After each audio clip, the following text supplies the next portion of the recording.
Neki ljudi se rađaju sa sposobnostima koje daleko prevazilaze normalnost. Postojanje ljudi sa supermoćima direktan je dokaz da ljudsko tijelo ima mnogo više mogućnosti nego što možemo zamisliti. Da li je to djelo Boga ili su oni zaista jedna prirodna anomalija? Presudite sami.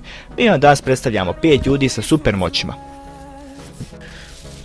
Prije nego što krenemo ovaj video, zamolio bih vas da ako to još niste da se pretplatite na naš kanal kako bi nas podržali u danjem radu, a mi sada idemo u ovaj video. Iceman Wim Hof. Dok su obični ljudi koji pokušavaju da se popnu na Mount Everest ili Kilimanjaro propisno izolirani, hlađeni Wim Hof izvodi takve trikove samo u kratkim hlačama.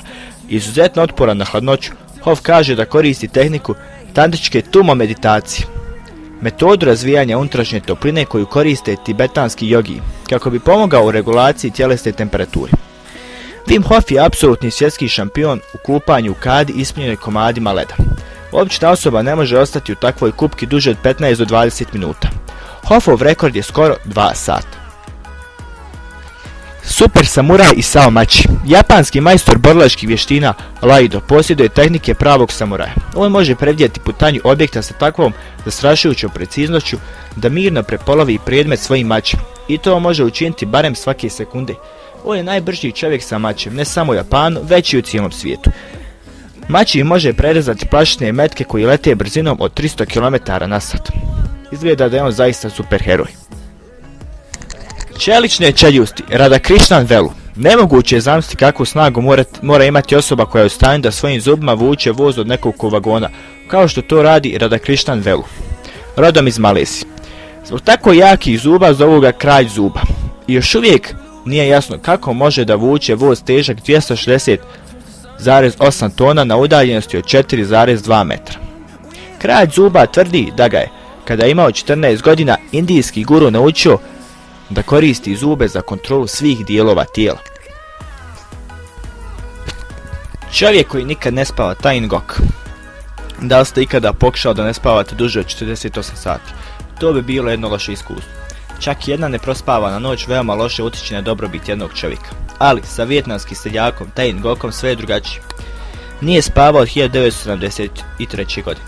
On smatra da je groznica koju je tada zadobio postala uzrok nesanci. Svih ovih godina ovaj čovjek pokušava da zaspi. Uz pomoć droga, pa čak i alkohola, ali bezuspješno.